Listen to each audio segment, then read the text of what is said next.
सुप्रभात। आप सब कैसे हैं? स्वस्थ हैं? बिल्कुल घर में रहिए, सुरक्षित रहिए, स्वस्थ रहिए और ख्याल रखिए।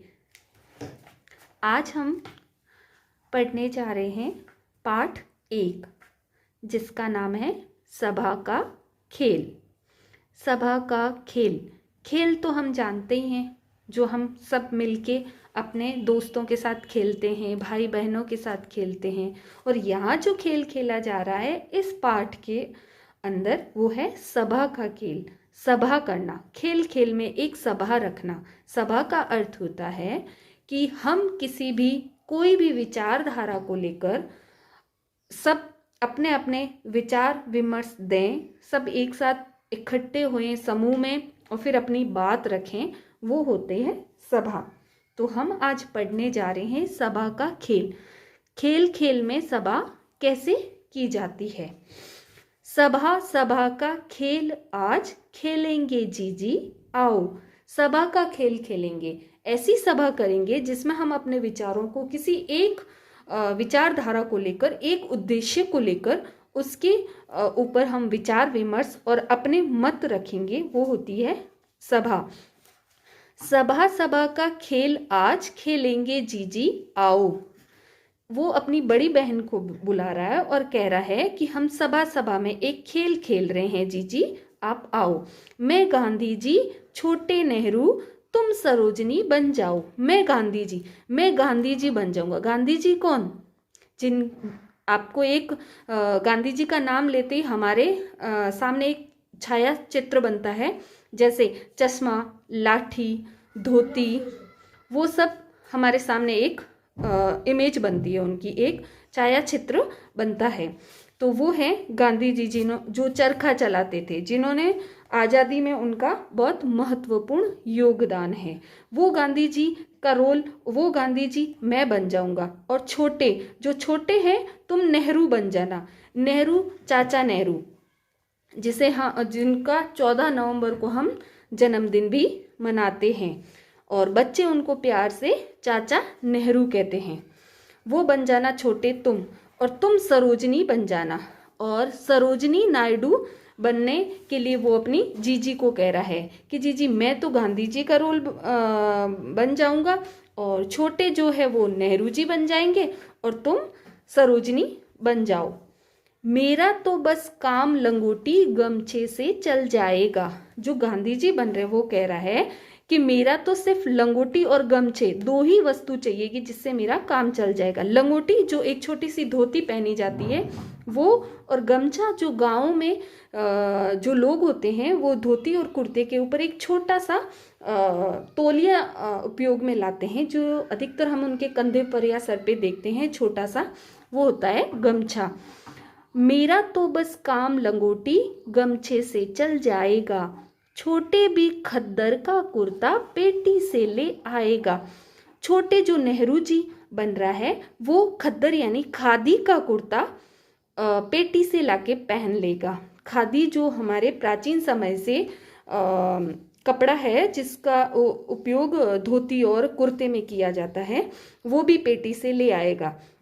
तो हमारा काम तो लंगोटी, गमछे और खद्दर से बन जाएगा।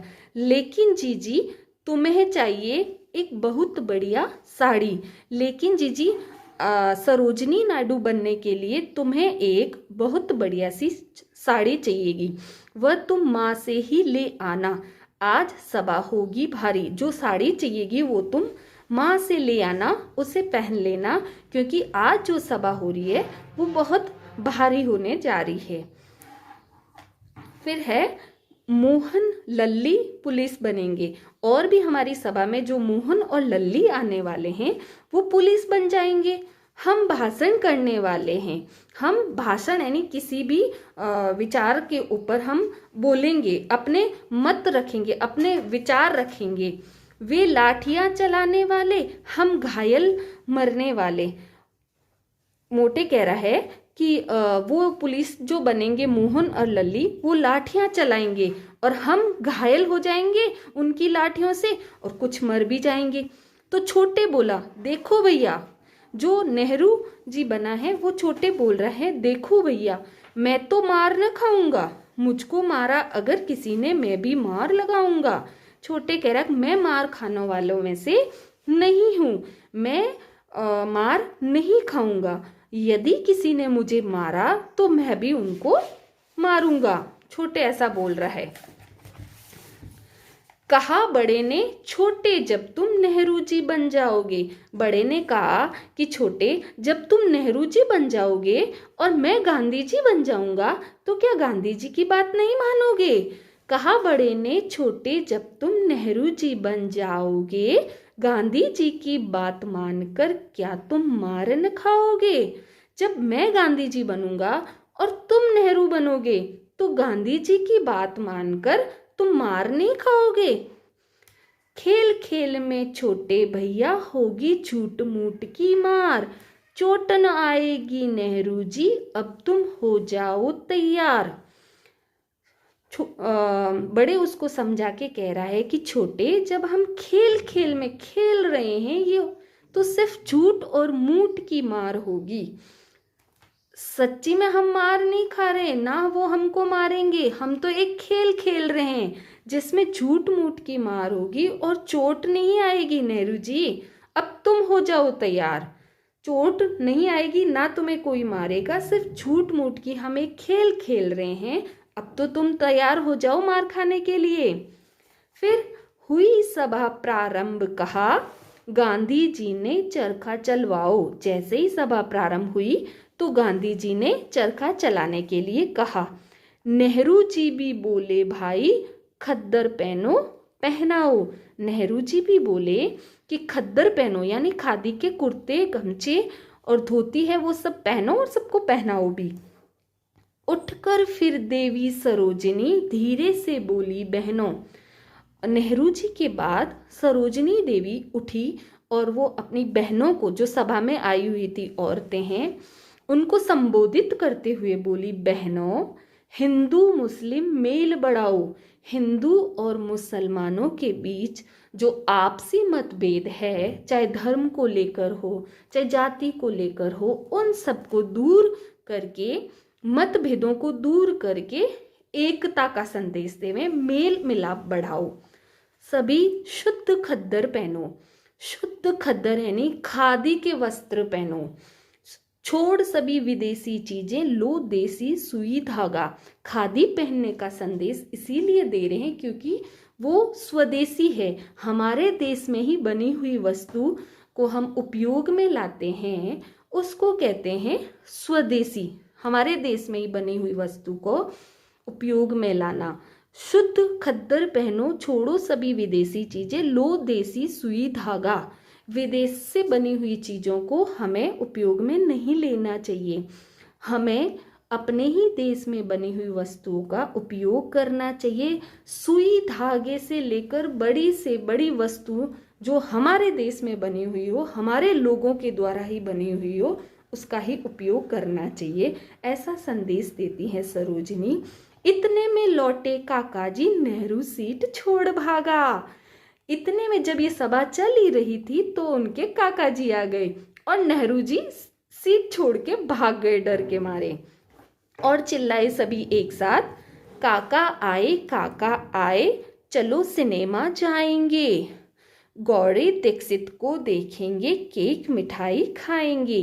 काका आए सब चिल्लाकर उस सभा को वहीं भंग कर दिया, वहीं छोड़ दिया और सब बोलने लगे अब तो हम सिनेमा देखने जाएंगे और सिनेमा में गौरी दीक्षित को देखेंगे, केक भी खाएंगे, खूब सारी मिठाइयाँ भी खाएंगे। जीजी चलो सभा फिर होगी, अभी सिनेमा है जाना। ऐसे करके छोटे और मोटे जो अपनी जीजी को बोलते हैं, जीजी चलो अब इस सभा को यहीं छोड़ दो, पहले हम सिनेमा देखने जाएंगे।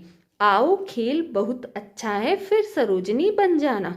आओ अभी तो हम सिनेमा देखने चलते हैं और फिर हम ये खेल खेलेंगे, ये बहुत अच्छा है, और फिर तुम सरोजिनी फिर से बन जाना। अभी तो हम सिनेमा देखने जाएंगे। चलो चले अब जरा देर को गौरी दीक्षित बन जाएं। चलो चले अभी हम सभी चलते हैं, जरा देर हो जाएगी, गौरी दीक्षित बन जाते हैं। सरोजिनी नायडू का रोल छोड़ के अब हम गौरी दीक्षित बन जाते हैं, जो कि उस सिनेमा में हम जिसको देखेंगे। उछले कूदे धूम मचाए मोटर गाड़ी दौड़ा है। गौरी दीक्षित बनने के साथ साथ हम उछलेंगे, कूदेंगे, धूम मचाएंगे और अपनी एक दूसरे को दौड़ दौड़ के मोटर गाड़ियां चलवाएंगे। ये है सबा का खेल। अब ये हमारा पार्ट 1 पूरा हो गया है। अब हम पेज को पलटते हैं और ये है शब्दार्थ जो हमारे इस पूरे पाठ के अंदर, जैसे सभा, गमछे, पेटी, प्रारंभ, मेल, शुद्ध, देशी, ये सब कठिन शब्द है। इन शब्दों के अर्थ।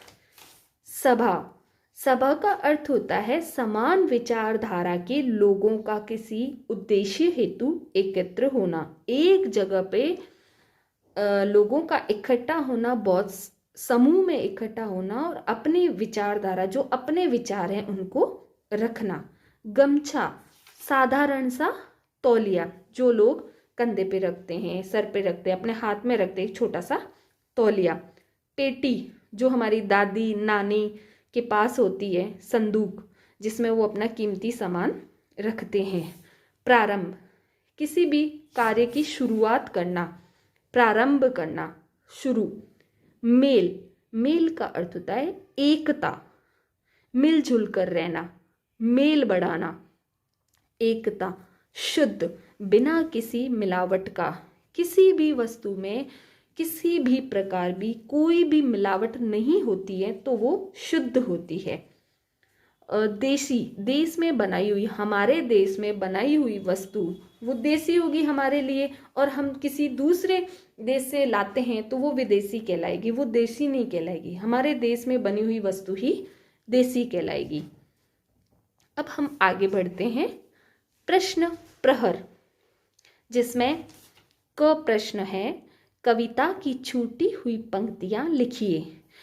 इनके अंदर कुछ कविता की पंक्तियां लिखी हुई है, कुछ छूटी हुई है, तो हमें उनको इन कविता में से ढूंढ के लिखनी है। सभा सभा का खेल आज खेलेंगे जीजी आओ। अब इसके आगे की पंक्ति है वो हमें उस कविता में से ढूंढनी है। सभा सभा का खेल आज खेलेंगे जीजी आओ, मैं गांधी जी छोटे नेहरू तुम सरोजनी बन जाओ।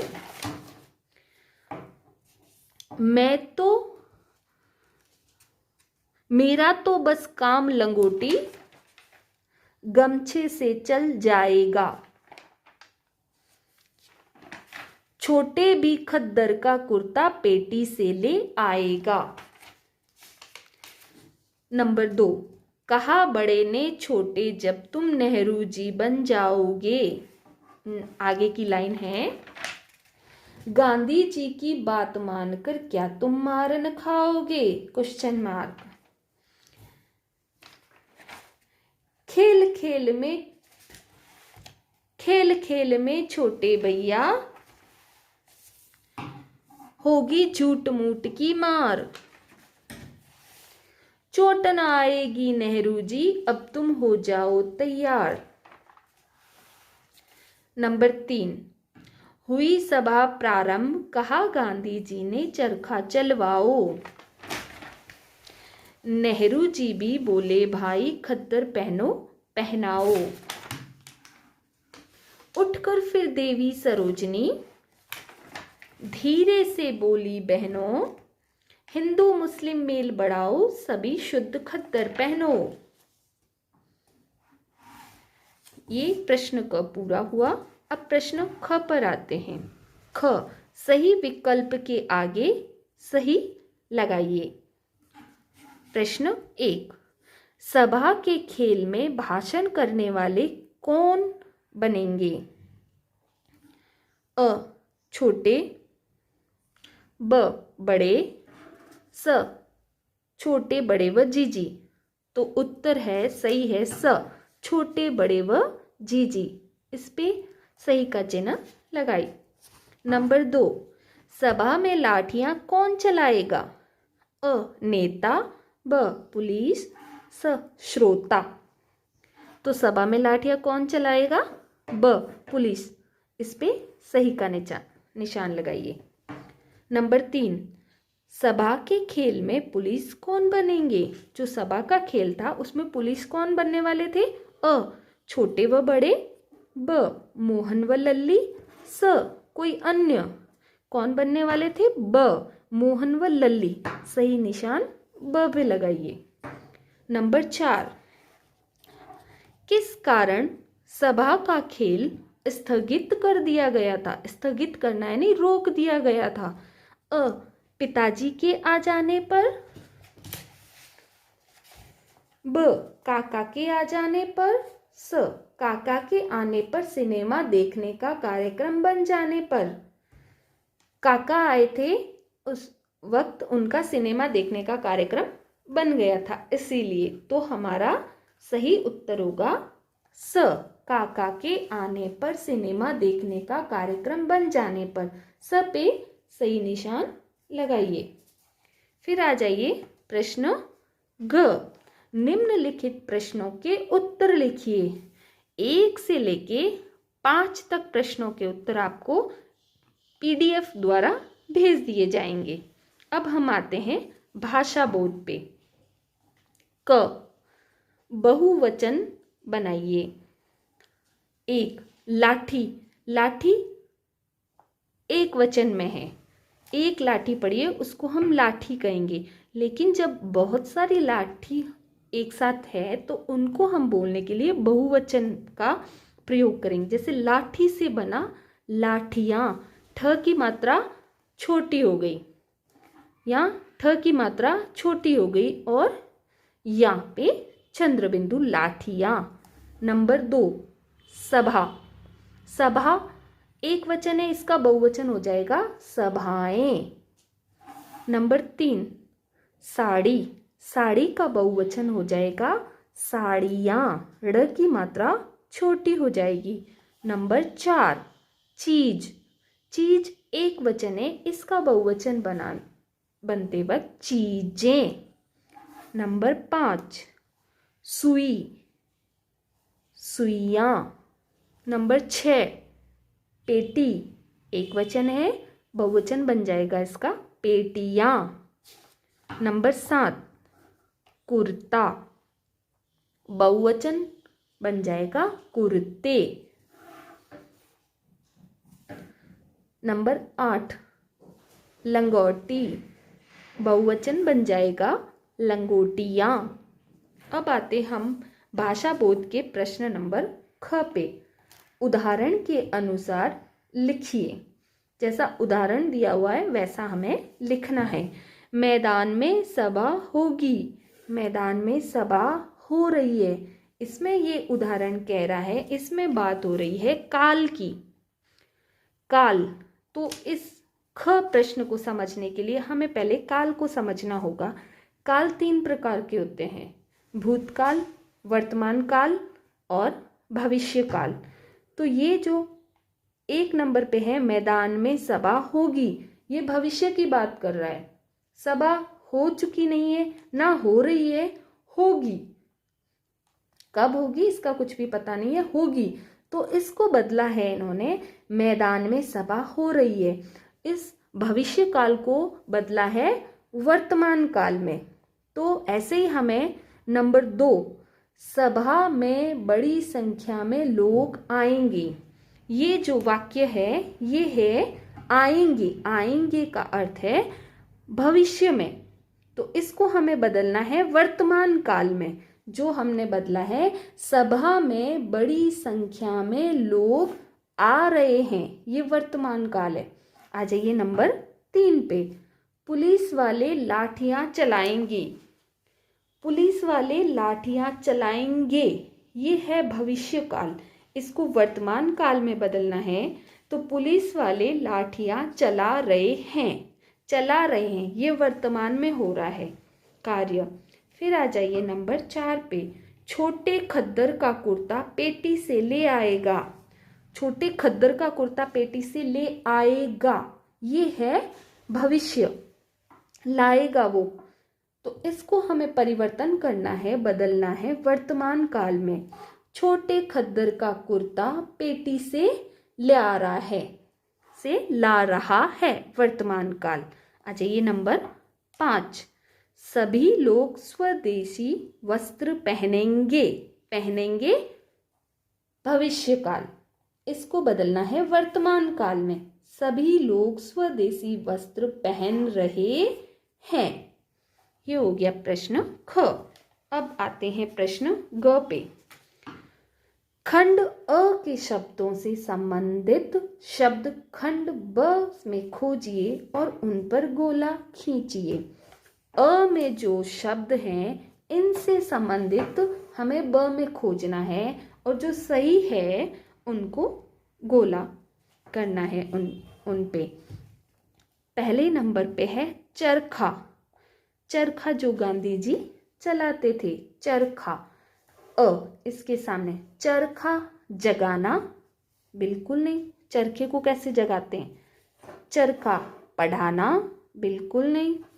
चरखा चलाना और चरखा खेलना, चरखे से खेल भी नहीं सकते क्योंकि वो खिलौना नहीं है। तो चरखा चलाना, चरखे को चलाया जाता है, तो चरखे से संबंधित है चलाना, चरखा चलाना। तो चलाना पे हम गोला कर देंगे। फिर आ जाइए अ में नंबर 2 भाषण। अ में नंबर 2 भाषण। भाषण लेना, भाषण लिया जाता है, नहीं। भाषण देना, भाषण बनाना, बनाया नहीं जाता। भाषण मारना, मारा भी नहीं जाता। भाषण सोना, भाषण सोना भी नहीं जाता। क्योंकि भाषण क्या है, शब्द जो हम बोलते हैं, शब्द जो शब्दों के द्वारा भाषण बोल जाता है, तो इसको भाषण देना सही शब्द है, इसके संबंधित भाषण देना। फिर है नंबर 3 लाठी। लाठी जो डंडा होता है, पुलिस वालों के पास होता है, जो बदमाशी करते हैं उनको डराया भी जाता है। लाठी। लाठी दौड़ाना, लाठी को दौड़ाया जाएगा, गलत। लाठी पढ़ना, गलत। लाठी खोलना, बिल्कुल नहीं खोली जाती। लाठी चलाना और लाठी भगाना, भगाना भी नहीं होगा, तो क्या होगा, लाठी चलाना। तो चलाना पे हम गोला करेंगे। फिर आ जाइए नंबर 4 मिठाई। मिठाई, मिठाई खाई जाती है, मिठाई। बैठना, बिल्कुल नहीं, मिठाई का नाम लेते मुंह में पानी आ जाता है। मिठाई बैठना, बिल्कुल नहीं। मिठाई पढ़ना, बिल्कुल नहीं। मिठाई खाना। मिठाई लड़ना, बिल्कुल नहीं। मिठाई कहना, बिल्कुल नहीं। तो मिठाई से संबंधित क्या हो जाएगा, मिठाई खाना। फिर है 5 खद्दर। खद्दर यानी खादी, एक प्रकार का कपड़ा है, कपड़े का एक प्रकार है खादी। खादी दौड़ना, बिल्कुल नहीं। खादी पढ़ना, बिल्कुल नहीं। खादी लिखना, बिल्कुल नहीं। खादी पहनना, खादी करना, बिल्कुल नहीं। तो खादी से संबंधित क्या होगा, खादी पहनना। तो कैसा लगता है, ये रचनात्मक प्रश्न है। रचनात्मक का अर्थ होता है कि हम कविता पढ़कर फिर हम अपने विचार, अपने भाव और अपनी रचना से उसका उत्तर देना। देशभक्ति की कविता या कहानी सुनने पर हमको कैसा फील होता है, हमको बहुत अच्छा महसूस होता है, क्योंकि उसमें देशभक्ति की भावना हमारे अंदर जागृत होती है। हम देश के लिए जो सहयोग, सेवा भावना, जिन्होंने अपना सब कुछ न्यौछावर कर दिया देश के लिए, उन देशभक्तों के बारे में हमें पढ़ने को मिलता है। उनकी जीवनी के बारे में पढ़ते हैं तो उनके बारे में हमें पता चलता है कि उनकी जीवनी रही है, कैसे उन्होंने अपना योगदान दिया है देश में। और ऐसी ही कविता पढ़ने से हमारे अंदर बहुत अच्छे विचार अपने देश के लिए आते हैं और हम बहुत गर्व महसूस करते हैं कि हम इस देश में जन्म लिया, इस मातृभूमि में हम, इस मिट्टी में हम पैदा हुए। इस तरह की भावना हमारे अंदर जागृत होती है जब हम कोई भी देशभक्ति की कविताएं या कहानियाँ सुनते हैं। तो हमारे मन में भी ये भाव आता है कि हम भी इस देश के लिए कुछ न कुछ करें, कुछ अपना सहयोग दें, कि हम भी इस मिट्टी के काम आए। नंबर 2, स्वतंत्रता सेनानियों के जीवन में आपको क्या प्रेरणा मिलती है? जो स्वतंत्रता सेनानी हैं उनके जीवन से हमको क्या प्रेरणा मिलती है? स्वतंत्रता सेनानी जो आज़ादी के लिए जिन्होंने लड़ाई लड़ी, इस देश को जो गुलाम था, कई वर्षों से गुलाम था, जिनको आज़ाद करने के लिए स्वतंत्रता की जो लड़ाई लड़ी है, उनको कहते हैं स्वतंत्रता सेनानी। और उनकी जीवन से हमें बहुत प्रेरणा मिलती है कि जिस तरह से इन्होंने अपने प्राणों को बलिदान दिया, प्राणों को न्यौछावर किया इस मिट्टी के लिए, इस मिट्टी का कर्ज चुकाने के लिए, अपनी मातृभूमि को बचाने के लिए, आज़ाद करवाने के लिए अपना सब कुछ न्यौछावर कर दिया। तो हमें भी इसी तरह का सेवा भाव रखना चाहिए अपने देश के प्रति, अपनी मातृभूमि के प्रति, अपनी मिट्टी के प्रति। यही प्रेरणा हमें ये स्वतंत्रता सेनानी की जीवन से मिलता है। प्रश्न ड, सोचकर बताइए। हमें सोचना है और फिर इनको उत्तर देना है। 1, यदि किसी को आपकी सहायता की आवश्यकता हो तो आप क्या करेंगे? सोचो कि यदि किसी को सहायता की आवश्यकता है तो हम क्या करेंगे? वहाँ पे उसकी सहायता करेंगे या नहीं करेंगे?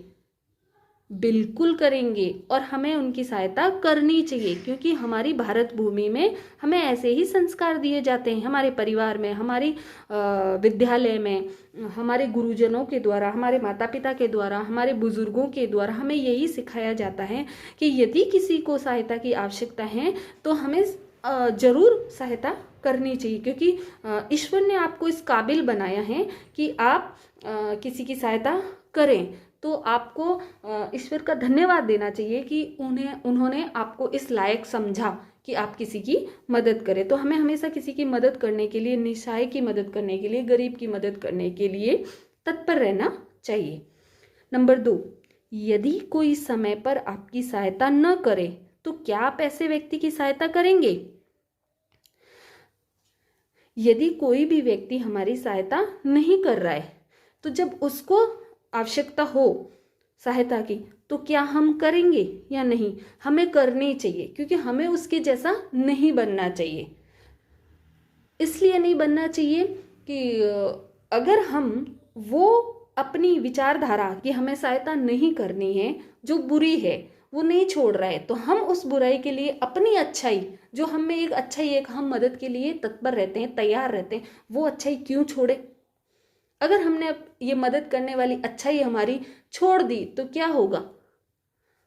अच्छाई पर बुराई की विजय होगी, जो हम बिल्कुल भी नहीं चाहते, और ना हमारे संस्कार ऐसे कहते हो, ना हमारे मन ऐसा कहता है कि हम ऐसा करें। कोई भी हमारी सहायता करे या ना करे, लेकिन हम किसी की सहायता, उसी व्यक्ति की सहायता करने के योग्य हैं तो हमें अवश्य करनी चाहिए, ताकि उसे भी प्रेरणा मिले कि मैंने इसकी मदद नहीं की, इसकी सहायता नहीं की, फिर भी ये इंसान मेरी मदद कर रहा है, तो आगे से मैं भी इसकी मदद करूंगा। नंबर 3, देशवासियों को परस्पर किस प्रकार रहना चाहिए? देशवासियों को परस्पर मिलजुल कर रहना चाहिए, सहयोग की भावना से रहना चाहिए, सहायता की भावना से रहना चाहिए, किसी भी प्रकार का भेदभाव नहीं होना चाहिए, ऊंच नीच नहीं होनी चाहिए। जब भी मातृभूमि के लिए हम सबको एक रहना चाहिए, मिलजुल कर रहना चाहिए, एकता रखनी चाहिए। नंबर 4, सभी धर्म शांति का संदेश देते हैं, फिर भी सभी धर्मावलंबी परस्पर लड़ते रहते हैं, ऐसा क्यों होता है? बिल्कुल सही बोला कि सभी धर्म शांति का संदेश देते हैं। धर्म कभी भी हमें आपस में बंटवारा करना नहीं सिखाता, धर्म कभी भी हमें गलत रास्ते पे चलने का संदेश नहीं देता, धर्म हमें कभी नहीं कहता कि आपसी मतभेद रखो, या धर्म हमें कभी नहीं सिखाता कि ये धर्म श्रेष्ठ है या वो धर्म श्रेष्ठ है। सब धर्म अपने आप में श्रेष्ठ हैं और सभी ईश्वर को ही मानते हैं। तो इस जो धर्म के ठेकेदार हैं, जो धर्मों का प्रचार और प्रसार करते हैं, वो परस्पर लड़ते रहते हैं अपना बोलबाला, अपना वर्चस्व दिखाने के लिए कि नहीं ये सही है, वो सही है, ये धर्म अपनाओ, वो धर्म अपनाओ। ये सब आपसी मतभेद, उनके विचार ना मिलने से, अपने को दूसरे से श्रेष्ठ बताने के लिए ऐसा करते हैं। लेकिन वो ऐसा करते हैं इसलिए परस्पर उनमें लड़ाई होती है, मतभेद होते हैं। फिर है आओ सीखें। आओ सीखें में क में चित्र चिपकाने हमें। यहाँ पे क्या चिपकाइए? चित्र। सबसे पहले महात्मा गांधी जी का चित्र, जो महात्मा गांधी जी हमारे पाठ में भी है। उसके बाद में है पंडित जवाहरलाल नेहरू, जिन्हें चाचा नेहरू के नाम से भी जाते हैं। उनका पूरा नाम है पंडित जवाहरलाल नेहरू। फिर सरोजिनी नायडू और फिर सरदार वल्लभ भाई पटेल। सरदार वल्लभ भाई पटेल जिन्होंने राजस्थान का एकीकरण किया था, बहुत महत्वपूर्ण योगदान है इनका एकीकरण में। तो इन चारों के फोटो हमें, चित्र यहाँ पे हमें चिपकाने हैं। चाहे आप किसी भी मैगजीन से ले सकते हैं, किसी पुस्तक से ले सकते हैं, या अखबार से ले सकते हैं, या अपने पास में कोई दुकान हो वहाँ से खरीद कर भी ला सकते हैं। और आपको यहाँ पे चिपकाने हैं महात्मा गांधी जी का, पंडित जवाहरलाल नेहरू का, सरोजिनी नायडू का और सरदार पटेल, इन चारों चित्र को यहाँ चिपकाना है। और प्रश्न ख, कविता का कोई अंश सस्वर कक्षा में सुनाइए। तो कविता का कोई भी अंश जो आप ये ले लीजिए, ये ले लीजिए, ये ले लीजिए, जो आपको कंठस्थ हो जाए, याद हो जाए, उसको बोल बोल के गाइए। धन्यवाद।